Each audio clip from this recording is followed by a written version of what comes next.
बात है।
सर्वप्रथम जिनकी कथा है उनके नाम का संकीर्तन हम और आप मिलकर कर लें। कृपया सब आप लोग भी साथ में गाइएगा।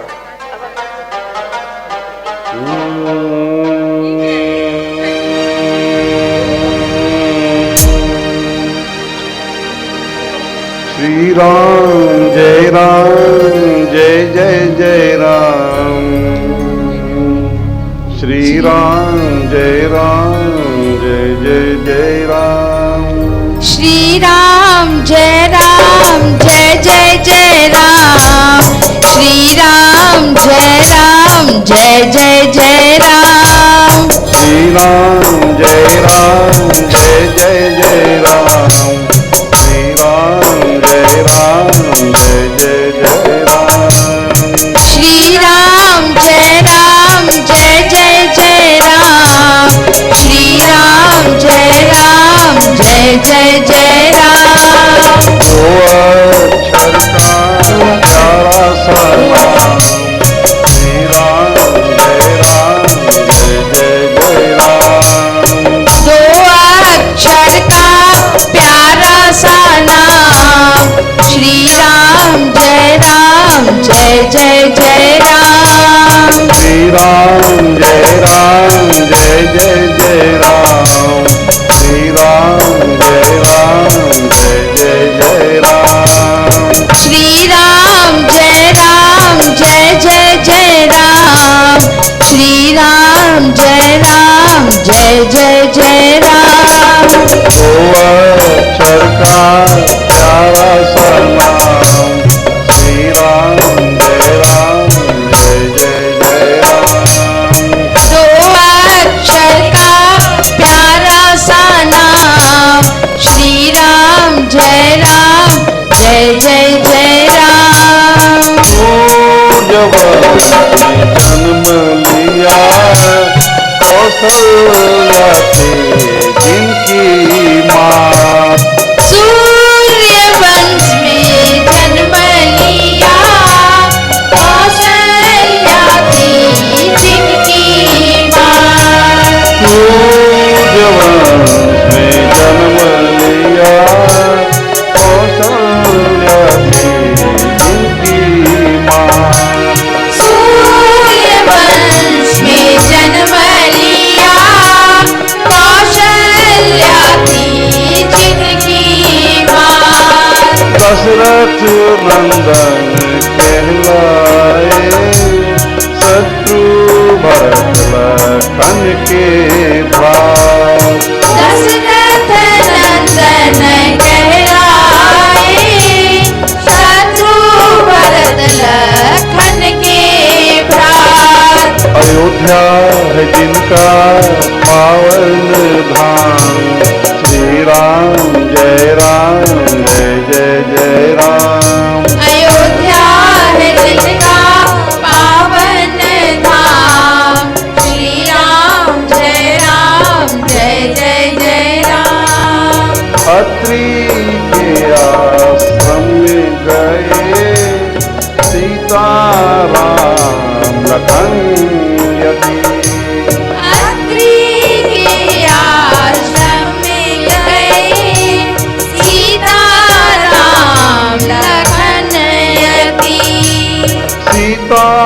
को नारी धर्म संसुईया ने सीख दी।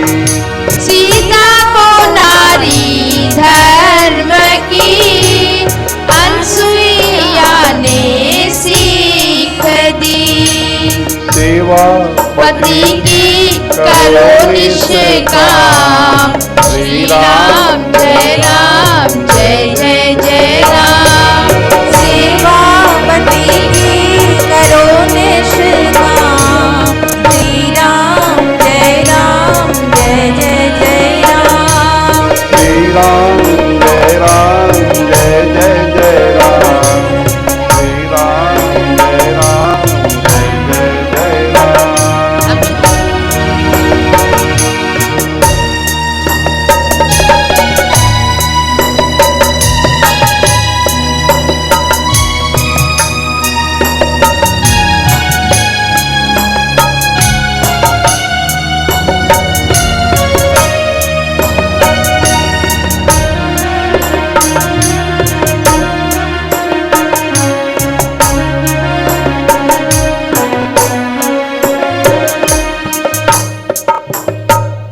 आइए अब संक्षिप्त गणेश वंदना गाएं, गणेश जी का स्मरण करें और फिर गुरु वंदना संक्षिप्त और फिर आज के कथा प्रसंग में हमारा प्रवेश करेंगे।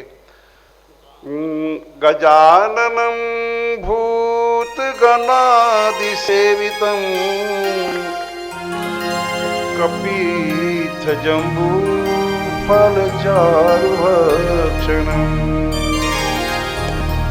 उमासुतं शोक विनाशकारकं नमामि विघ्नेश्वर पाद पंकजं। बोलिए गणेश जी महाराज की जय। तुम्हारे श्री चरण में हमें स्थान दे दो। तुम्हारे श्री चरण में हमें स्थान दे दो। तुम्हें भूले कभी ना इतना वरदान दे दो। तुम्हारे श्री चरण में हमें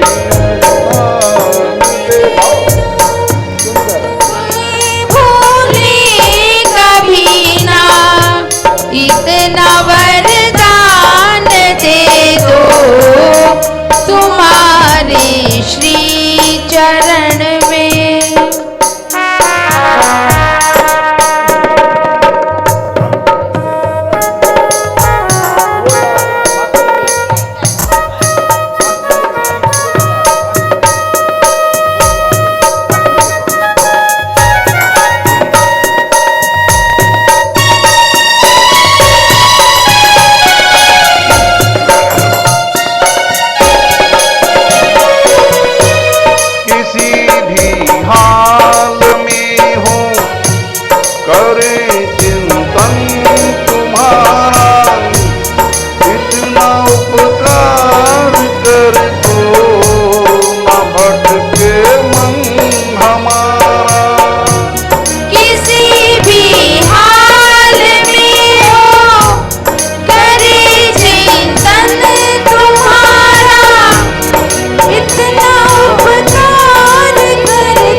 तुम्हारी ही खुशी में हमारी भी खुशी हो, नहीं चिंता सताए ना कोई बेबसी हो।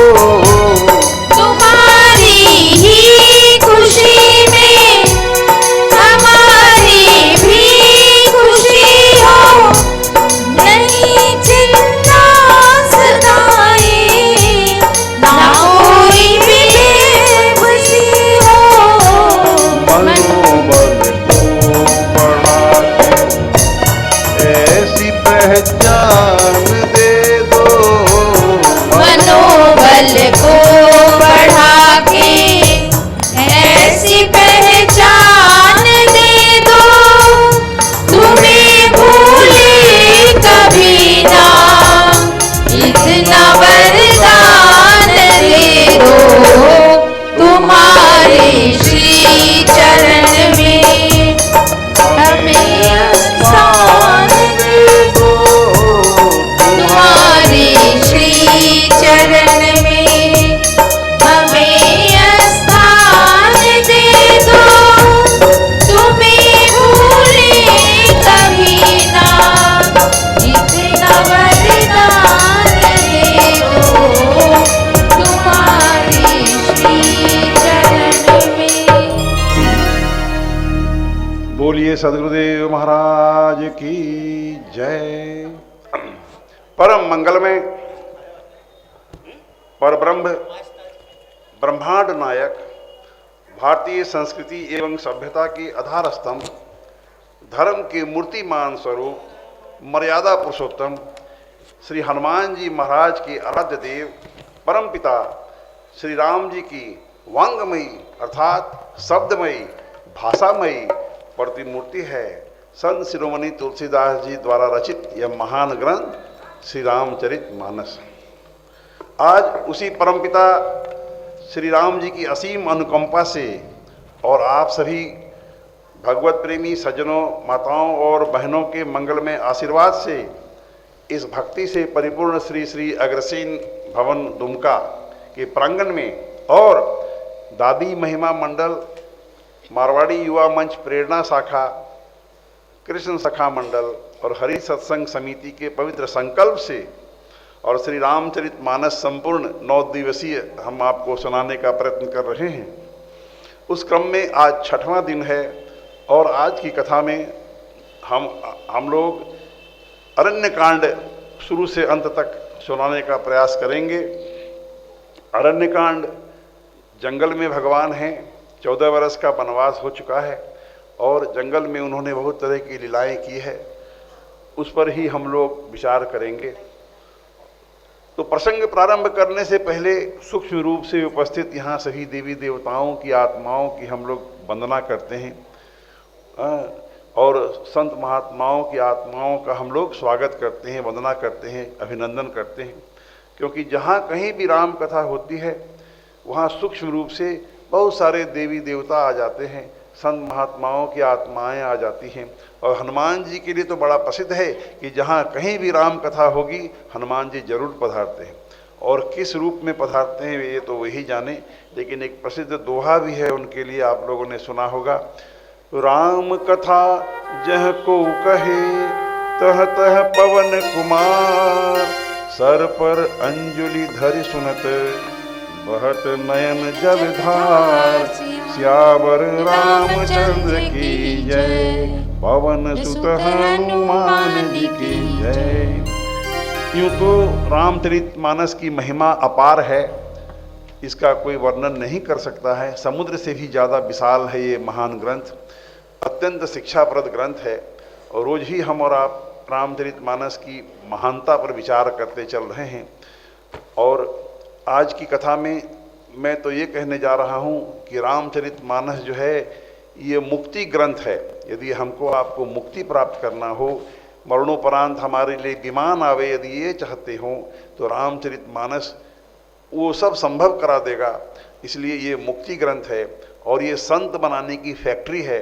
आज की कथा में हम ये प्रमाणित करने का प्रयत्न करेंगे कि रामचरित मानस में यदि आप गोता लगाओगे, प्रेम पूर्वक डुबकी लगाओगे, इसका यदि आश्रय लोगे, तो आप खुद भी संत बन जा सकते हो। देखिए, बने बनाए संत ऊपर से भगवान नहीं भेजते हैं जल्दी। हम में से ही कोई न कोई अपनी साधना के बल पर, अपने भक्ति के बल पर, अपने कर्मों के बल पर और संत बन जा सकता है।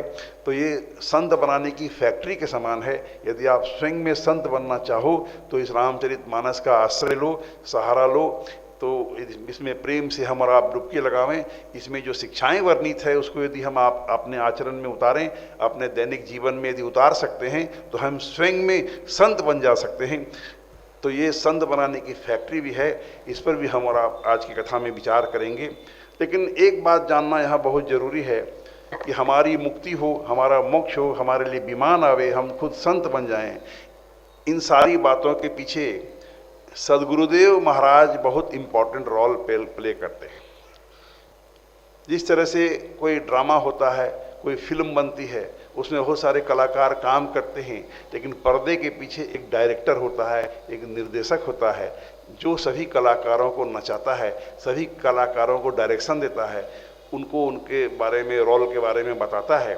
उसी तरह से हमको यदि मुक्ति चाहिए, हमको यदि मोक्ष चाहिए, हाँ, यदि हम खुद संत बन जाना चाहते हैं, यदि भगवान के घर में परमानेंट रिजर्वेशन करा लेना चाहते हैं, तो हमारे पीछे एक गुरु होना बहुत आवश्यक है। तो जिनके जीवन में सदगुरु आ चुके हैं, बहुत अच्छी बात है। और जिनके जीवन में सदगुरु अभी नहीं आए हैं, वो चेष्टा करें कि एक सदगुरु आपको मिल जाए। और जब तक आपको सदगुरुदेव नहीं मिल पा रहे हैं, तब तक के लिए आप हनुमान जी को ही अपना गुरु मान लीजिए। देखिए, हनुमान चालीसा गाने के क्रम में तुलसीदास जी ने क्या लिख दिया? जय जय जय हनुमान गोसाई, कृपा करो गुरु देव की नाई। जय, गाइए, सब गाइए।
कभी आपने विचार किया इस पंक्ति में? सभी आप हनुमान चालीसा पढ़ते ही होंगे, आपने पढ़ा ही होगा, लेकिन इस पंक्ति पर आपने कभी विचार किया? जिनके जीवन में मनुष्य रूप में सदगुरुदेव अभी तक नहीं आए हैं, तो हम आग्रह करते हैं, हनुमान जी से निवेदन करते हैं कि आप तब तक के लिए हमारे सदगुरुदेव का भार वहन करें, सदगुरुदेव की जिम्मेदारी निभाएं, जब तक कि हमारे जीवन में मनुष्य रूप में सदगुरुदेव नहीं आ जाते हैं। देखिए, सदगुरुदेव महाराज की महिमा अनेकों प्रकार से, अनेकों प्रसंगों में, अनेकों जगह बताई गई है। हमारे सभी महान संतों ने, हमारे सभी महान ग्रंथों ने सदगुरुदेव महाराज की महिमा अनेकों तरह से गाई है। देखिए, रामचरितमानस तो डंके की चोट पे कहती है कि आप चाहे कितने ही धनवान हो जाओ, बलवान हो जाओ, पहलवान हो जाओ, हाँ, शंकर जी जैसे बड़े हो जाओ, ब्रह्मा जी जैसे महान हो जाओ, फिर भी बगैर गुरु के और उद्धार हमारा आपका नहीं है। देखिए क्या लिखा है रामचरितमानस में, गुरु बिन भवनिधि तरहि न कोई, जो बिरंचि शंकर सम होए। गुरु बिन भवनिधि तरहि न कोई, जो बिरंचि शंकर सम होए। श्री राम जय राम, जय जय राम, श्री राम जय राम, जय जय राम। क्या अर्थ हुआ? सदगुरुदेव महाराज के बगैर, बिना कृपा के, सदगुरुदेव महाराज के बगैर, बिना, और इस भव सागर से हम और आप तर नहीं सकते। ये डिपार्टमेंट सदगुरुदेव महाराज का है। कई लोग बोलते हैं कि सदगुरुदेव महाराज की क्या दरकार है, हम तो रोज मंदिर जाते हैं, पूजा करते हैं, बासुकीनाथ जाते हैं, देवघर जाते हैं, पूजा पाठ नियमित करते हैं, हर सोमवारी करते हैं, सदगुरुदेव का क्या दरकार है? नहीं नहीं। और सदगुरुदेव महाराज जीवन में बहुत जरूरी है, बहुत आवश्यक है, और यह विभाग उनका ही है, सदगुरुदेव महाराज का ही है। देखिए एक दोहा और मैं सुनाता हूं आपको, आप लोगों ने सुना होगा, बचपन से हम और आप सुनते आ रहे हैं। गुरुर ब्रह्मा गुरुर विष्णु गुरुर्देवो महेश्वर गुरु साक्षात परब्रह्म तस्मै श्री गुरुवे नमः। ये श्लोक, ये दोहा हम लोग बचपन से सुनते आए कि गुरु ब्रह्मा गुरु विष्णु गुरु देवो महेश्वर गुरु साक्षात परब्रह्म तस्मै श्री गुरुवे नमः। क्या अर्थ हुआ इसका? हमारे प्राचीन संतों ने, ऋषियों ने पहले एक लाइन लिखी कि गुरु जो हैं वो ब्रह्मा के समान हैं, गुरु जो है विष्णु के समान है, गुरु जो है वो शिव जी के समान हैं।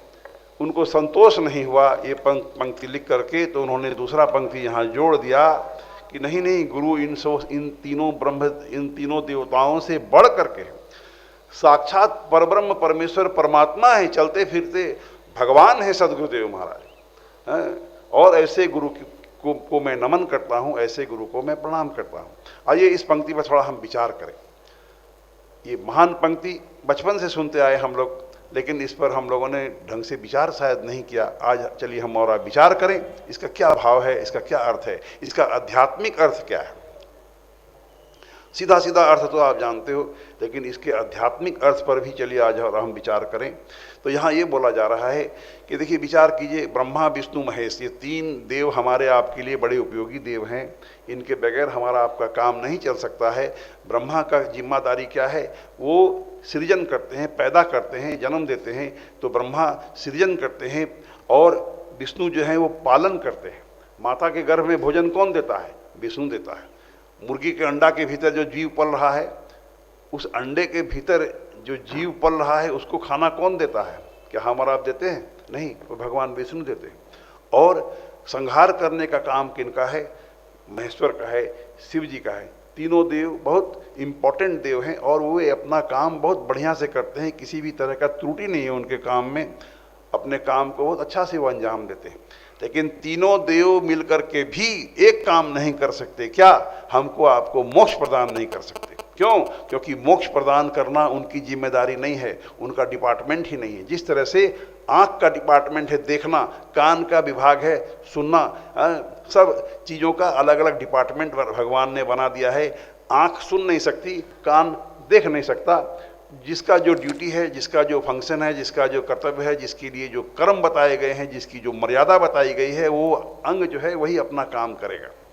सूर्य अपना काम कर रहे हैं, वायु देवता अपना काम कर रहे हैं, अग्नि देवता अपना काम कर रहे हैं, चंद्र देवता अपना काम कर रहे हैं। सब अपना अपना काम अच्छा से कर रहे हैं, इसमें कोई त्रुटि नहीं है। लेकिन सभी देवी देवता मिलकर के भी एक काम नहीं कर सकते। क्या? हमको आपको मोक्ष प्रदान नहीं करा सकते। क्यों? क्योंकि ये मोक्ष प्रदान कराना उनका डिपार्टमेंट ही नहीं है, उनकी जिम्मेदारी ही नहीं है। ये जिम्मेदारी तो भगवान ने सदगुरुदेव महाराज को अर्पण कर दिया है। इसीलिए हमारे महान ग्रंथ कहते हैं, गुरु बिनु भव निधि तरही न कोई, जो बिरंची शंकर सम होई।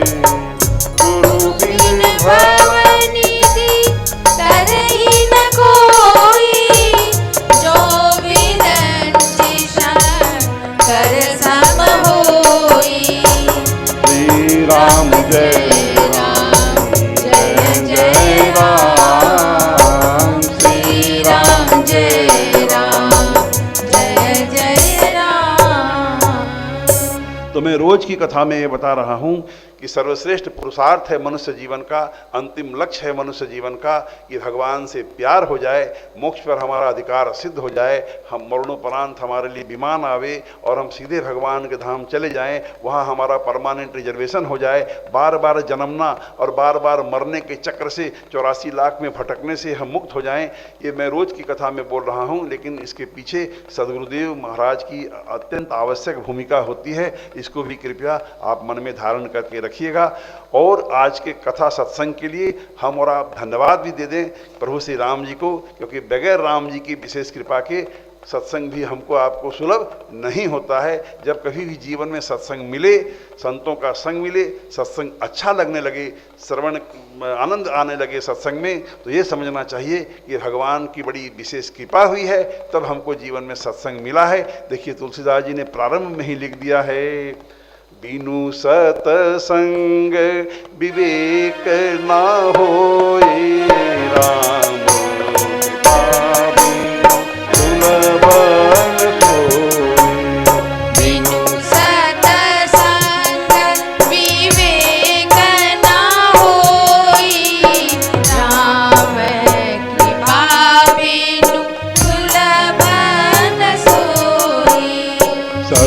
संगत मुद मंगल मूला, सोई फल सिद्धि सब साधन फूला।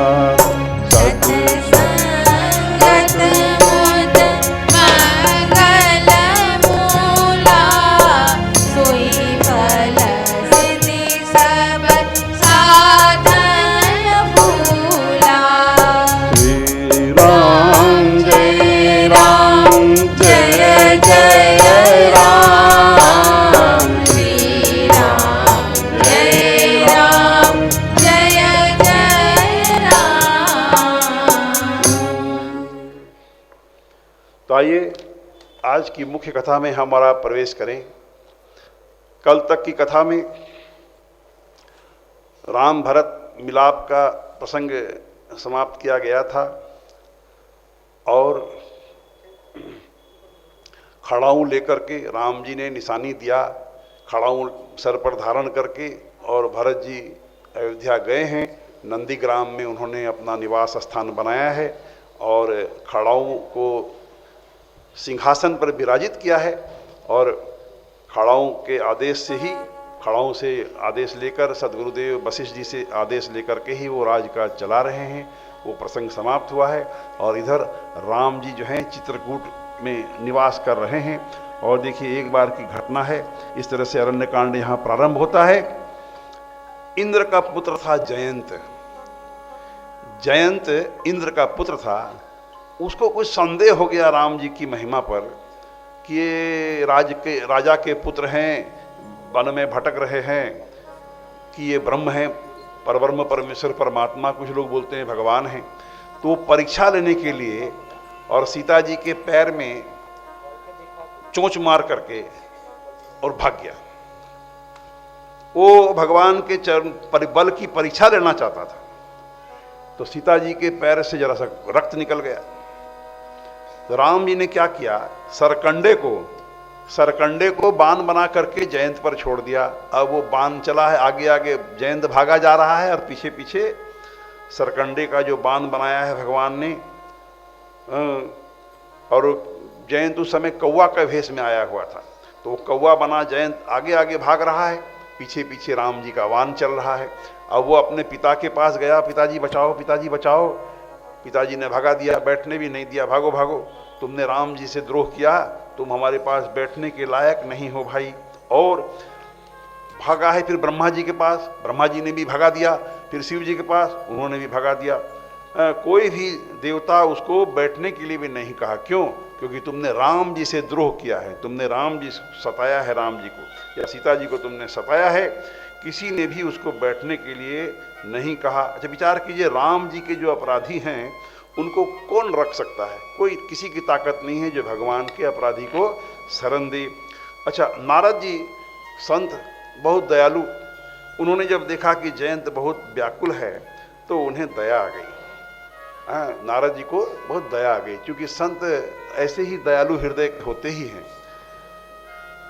नारद देखा विकल जयंता, लागी दया को मलचित संता। नारद देखा विकल जयंता, लागी दया को मलचित संता। श्री राम जय राम, जय जय राम। श्री राम जय राम, जय जय राम। संतों की महान महिमा का वर्णन रामचरितमानस में अनेकों प्रसंगों में अनेकों प्रकार से गाया गया है, और तुलसीदास जी ने भी अनेकों स्थान में लिखा है कि संत कितने कोमल हृदय होते हैं। देखिए, एक नमूना आपके सुनाता हूँ, कितनी सुंदर बात संतों के प्रति लिखी गई है। संत हृदय नवनीत समाना, कहा कभी न परी कहे न जाना। निज परिताप द्रवहि नवनीता, पर दुख द्रवहि संत सुपुनीता। श्री राम जय राम, जय जय राम। श्री राम जय राम, जय जय राम। क्या अर्थ हुआ? ये अर्थ हुआ कि तुलसीदास जी कहते हैं कि संतों का हृदय जो है वो नवनीत के समान कोमल होता है। नवनीत मक्खन को कहते हैं। तो संतों का हृदय मक्खन के समान कोमल होता है, ऐसा कवियों ने लिखा है, कहा है, लेकिन सही बात उनको कहना नहीं आया। क्यों? कहा कबिन परी कहे न जाना। सही बात ऐसा लिखा है जरूर कि संतों का हृदय मक्खन के समान कोमल होता है, लेकिन सही बात कवियों ने नहीं लिखा है। संजय जरा बोलिए, कहा जाए क्यों? अगले पंक्ति में उस क्यों का जवाब दे दिया। निज परिताप द्रवहि नवनीता,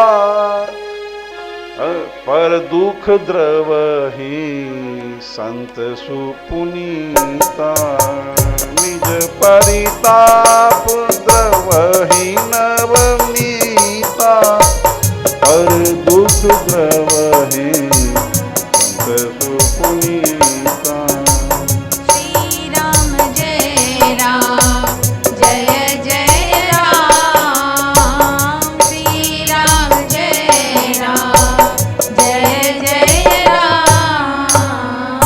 ऐसा कवियों ने कहा है, लिखा है कि संतों का हृदय मक्खन के समान कोमल होता है, लेकिन सही सही बात उनको लिखना नहीं आया, उनको कहना नहीं आया। क्यों? क्योंकि नवनीत जो है, मक्खन जो है, जब मक्खन को खुद को ताप लगती है तब मक्खन पिघल जाता है। मक्खन को जब ताप हम देते हैं, मक्खन को ताप लगती है तो मक्खन पिघल जाता है। लेकिन संतों का हृदय तो इतना ज़्यादा कोमल होता है कि वो दूसरों के दुख से भी और पिघल जाता है। दूसरों के दुख तकलीफ को देख करके जिसका हृदय पिघल जावे वो संत है। तो यानी संतों का हृदय तो मक्खन से भी ज़्यादा कोमल होता है। तो नारद जी का हृदय मक्खन से भी ज़्यादा कोमल था। इसलिए जयंत को उन्होंने समझाया कि तुम कहीं मत जाओ, तुम सीधे राम जी के चरणों में जाके गिर जाओ और राम जी के शरण ले लो, और राम जी ही तुम्हारी रक्षा कर सकते हैं, और किसी दूसरे की ताकत नहीं है कि तुम्हारी रक्षा कर सके। तो नारद जी के समझाने पर वो जयंत जो है वो गया है, राम जी के चरणों में गिर गया है, गिड़गड़ाया है, हे शरणागत के हितकारी, मेरा रक्षा कीजिए, रक्षा कीजिए। भगवान ने उसके अपराध को क्षमा किया है और उसको काना बना दिया, और काना बना करके छोड़ दिया। शायद ये भी कारण हो सकता है कि कौवा जो होता है वो एक ही आँख का होता है। आप सभी जानते होंगे कौवा एक ही आँख का होता है, तो भगवान ने कभी काना बना दिया था कौवा। तो इस तरह से चित्रकूट में निवास कर रहे हैं प्रभु श्री राम जी, लक्ष्मण जी और सीता जी। अभी चित्रकूट में अत्रि मुनि के आश्रम में पधारते हैं। अत्रि मुनि बहुत पहुँचे हुए मुनि थे, और जब राम जी ने महसूस किया कि चित्रकूट में लोग बहुत सारे जान गए हैं हम यहाँ हैं, बहुत सारे लोग आना जाना कर रहे हैं, हम लोगों को डिस्टर्ब करने लगे। तो अब वो सोच रहे हैं कि चित्रकूट छोड़ करके अब आगे चलो जंगल में, और गहरे जंगल में जाने के लिए वो सोचते हैं। तो चित्रकूट छोड़ करके वो आगे बढ़े तो रास्ते में अत्रि मुनि के आश्रम में पधारे हैं। अत्रि मुनि ने उनका बहुत तरह से स्वागत सत्कार किया है और उनकी स्तुति गाई है, बड़ी प्रसिद्ध स्तुति है। नमामि भक्तवत्सलं कृपालुशील कोमलं भजामि भजामि ते पदाम्बुजम् अकामिनां स्वधामदं नमामि भक्तवत्सलं कृपालुशीलकोमलं भजामि ते पदाम्बुजम् अकामिनां स्वधामदं नमामि भक्तवत्सलं।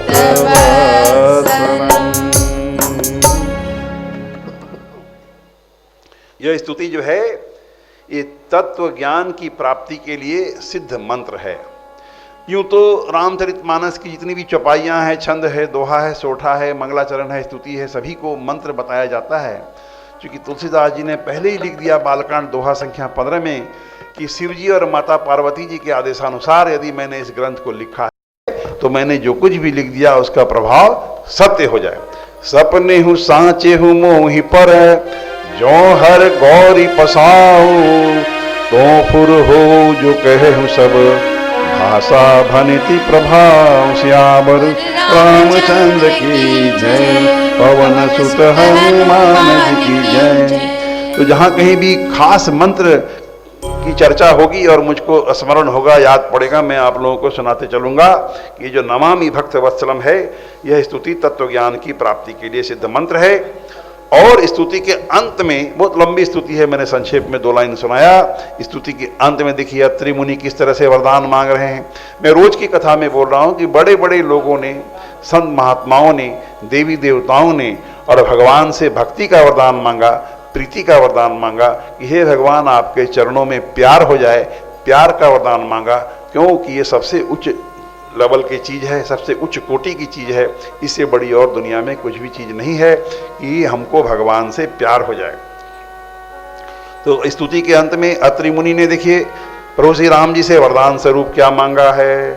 विनती करी मुनि नाई सिरु कह कर जोरी बहोरी चरण सरोरुह नाथ जनी कबहु तजे मति मोहि श्यावर रामचंद्र की जय पवन सुत हनुमान की जय। मेरी बुद्धि आपके चरण कमलों को कभी न छोड़े, ये वरदान मांगा अत्रि मुनि ने। अच्छा देखिए उधर अत्रि मुनि की धर्म पत्नी सती अनसुईया, सती अनसुईया का नाम किसने नहीं सुना? सभी ने सुना, आप लोग सब जानते हैं सती अनसुईया। तो उधर सीता जी का संवाद हुआ है सती अनसुईया जी से। सती अनसुईया जी ने सीता जी को ऐसे वस्त्र दिए जो कभी धुलाने की दरकार नहीं, कभी मैले न हों, ऐसे वस्त्र दिए हैं, दिव्य वस्त्र दिए। और पतिव्रता नारियों का धर्म और आचरण सीता जी को निमित्त बना करके सभी संसार की नारियों को समझाया है। बहुत लंबा प्रसंग है कि पतिव्रता नारियां कितने प्रकार की होती हैं, सर्वोत्तम, मध्यम, निम्न, बहुत तरह की बातें सती अनसुईया जी ने कहा। और ये पहले ही बोल दिया कि मैं आपको निमित्त बनाकर, हे सीता, मैं आपको निमित्त बना करके सारे संसार की नारियों को मैं शिक्षा दे रही हूँ। आप तो पतिव्रता नारी धर्म में परिपूर्ण हो, आप में कोई त्रुटि नहीं है, आप तो महान हो। और उस क्रम में देखिए कितनी अद्भुत बात कही है सती अनसुईया जी ने। धीरज धर्म मित्र अरुणारी आपद काल परिखहि चारी। धीरज धर्म मित्र अरुणारी आपद काल परिखहि चारी। क्या कहा कि धैर्य, धर्म, मित्र और स्त्री इन चारों की विपत्ति के समय ही परीक्षा होती है। असली परीक्षा विपत्ति के समय में। प्रायः क्या होता है, विपत्ति के समय हमारे प्रायः संगी साथी मित्र साथ छोड़ करके भाग जाते हैं, छोड़ देते हैं। तो इन चार चीजों की परीक्षा विपत्ति के समय होती है। विचार करें, धैर्य की, धर्म की, मित्र की और पत्नी की। इस तरह से बहुत तरह की शिक्षाप्रद बातें माता अनसुईया ने समझाया है माता सीता जी को, और उन लोगों का संवाद इस तरह से समाप्त हुआ। और मैं संक्षेप में सुना रहा हूँ क्योंकि कथा बहुत लंबी है और सारी विस्तार पूर्वक कोई भी नहीं सुना सकता। मैं बहुत संक्षेप में सुना रहा हूँ और मैं शायद इस तरह से सुनाने का प्रयत्न कर रहा हूँ कि कल दिन आप स्वयं यदि रामचरितमानस पढ़ने लगो तो आपको ज़्यादा आनंद होगा, ज़्यादा समझ में आने लगेगा मेरी कथा श्रवण के पश्चात। तो इस तरह से संवाद समाप्त करके अब राम जी, लक्ष्मण जी, जानकी जी वन में आगे की ओर बढ़े हैं और आगे उन्होंने सर्वभंग ऋषि, सुतीक्ष्ण ऋषि आदि से मिलनानंद हुआ है उनका। मार्ग में कई बहुत सारे ऋषि मुनियों से भी वो मिलते जा रहे हैं। हाँ, उतना वर्णन मैं नहीं कर रहा हूँ, लेकिन विशेष करके सर्वभंग ऋषि से उनका मुलाकात है, सुतीक्ष्ण ऋषि से उनका मुलाकात है और फिर अगस्त ऋषि के आश्रम में राम जी पधारे हैं और अगस्त ऋषि से बहुत तरह का संवाद हुआ है। और अगस्त ऋषि से उन्होंने जगह पूछा कि मैं अब कहाँ रहूं, तो अगस्त ऋषि ने कहा कि दंडक वन नाम का एक जंगल है जहाँ पर पंचवटी नाम का बहुत सुंदर स्थान है। आप जाकर के दंडक वन में पंचवटी नामक स्थान में आप रहो और आपके वहाँ चरण धूलि पड़ने से जो दंडक वन शापित वन है, उसको श्राप पड़ा था गौतम ऋषि का, उसके चलते दंडक वन बहुत वीरान और बहुत डेंजरस होकर रखा हुआ था, भयावह हुआ अवस्था में था दंडक वन।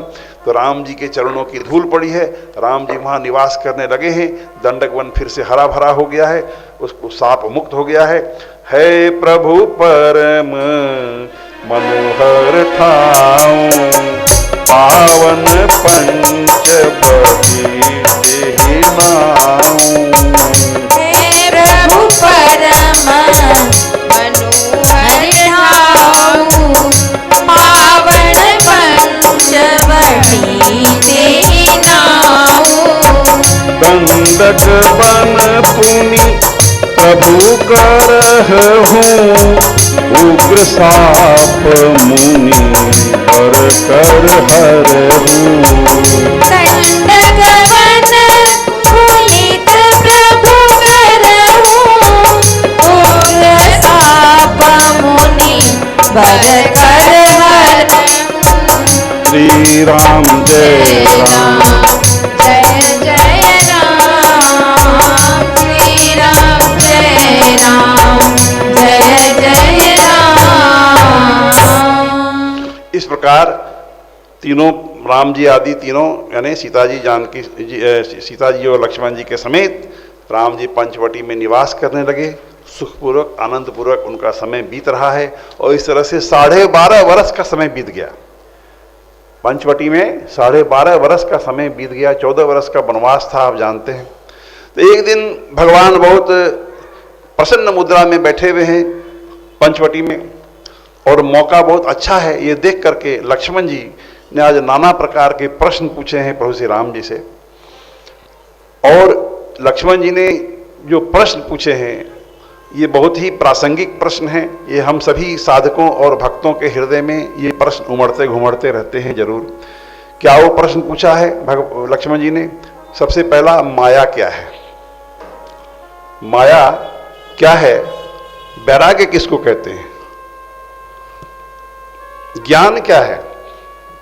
भक्ति क्या है? वो भक्ति जिससे आप विशेष दया करते हो, विशेष कृपा करते हो। और जीव किसको कहते हैं? ईश्वर किसको कहते हैं? जीव और ईश्वर में अंतर क्या है? जीव और ईश्वर में संबंध क्या है? विचार कीजिए, कितने प्रासंगिक प्रश्न हैं, कितने इंपॉर्टेंट प्रश्न हैं। ये जो भी आप साधक हम और आप यहाँ बैठे हुए हैं, हम सबों के मन में ये प्रश्न जरूर उमड़ते घुमड़ते रहे होंगे कि ज्ञान किसको कहते हैं, माया किसको कहते हैं, वैराग्य किसको कहते हैं, भक्ति किसको कहते हैं, जीव और ईश्वर किसको कहते हैं, जीव और ईश्वर में अंतर क्या है, जीव और ईश्वर में संबंध क्या है। देखिए कितने महत्वपूर्ण प्रश्न लक्ष्मण जी ने पूछे हैं। और ये रामचरितमानस में इस पंक्ति से ये प्रारंभ होता है प्रसंग। एक बार प्रभु सुख आसीना, लक्ष्मण बचन कहे छलहीना। एक बार प्रभु सुख आसीना, लक्ष्मण वचन कहे छलहीना। सुर नर मुनि सचराचर साई, मैं पूछहूँ निज प्रभु की नाई।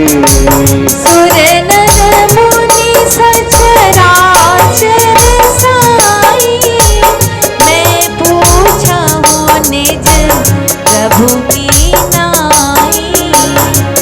तो भगवान बहुत सुखपूर्वक मुद्रा में बैठे हुए हैं, शांत मुद्रा में बैठे हुए हैं, प्रसन्न मुद्रा में बैठे हुए हैं। लक्ष्मण जी ने देखा कि मेरे भैया का मन मिजाज आज बहुत फ्रेश है, बढ़िया है। तो लक्ष्मण बचन कहे छलहीना, और वो बोलते हैं कि आप तो सभी के स्वामी हैं, चाहे वो देवता हो, मनुष्य हो, ऋषि मुनि हो, सारे ब्रह्मांड के आप मालिक हो, चराचर के आप स्वामी हो। लेकिन मैं निज प्रभु के भांति आपसे पूछ रहा हूं। आप ब्रह्मांड के मालिक हो, उस नाते मैं नहीं पूछ रहा हूं आपसे। आप मेरे अपने खास प्रभु हो, मेरे अपने प्यारे हो, मेरे अग्रज हो, मेरे भैया हो, मैं उस नाते आपसे आज सवाल पूछ रहा हूं। और आप मेरे प्रश्नों का उत्तर दीजिए, जिससे कि मैं और दृढ़तापूर्वक आपके चरणों की सेवा कर सकूं। इस तरह से लक्ष्मण जी ने 6 प्रश्न पूछा है। मैंने पहले बताया ज्ञान क्या है, वैराग्य क्या है, माया क्या है, भक्ति क्या है, और ईश्वर और जीव में अंतर क्या है। देखिए, इसी पुस्तक, इसी संवाद के आधार पर मैंने 6 वर्ष पहले एक पुस्तक लिखी थी, श्री राम गीता। ये जो राम जी से प्रश्न किया है और राम जी ने जो उत्तर दिया है, ये वो प्रश्न, लक्ष्मण जी का प्रश्न और राम जी का उत्तर, इस पर आधारित मेरी ये पुस्तक है श्री राम गीता, जो मैंने 6 वर्ष पहले लिखी थी। कई लोगों को मैंने दिया भी था। तो अभी देखिए, राम जी अब लक्ष्मण जी के प्रश्नों का उत्तर देना शुरू कर रहे हैं। सबसे पहले माया। अनेकों प्रसंग, अनेकों बार आपने सुना होगा संत महात्माओं के मुखारबिंद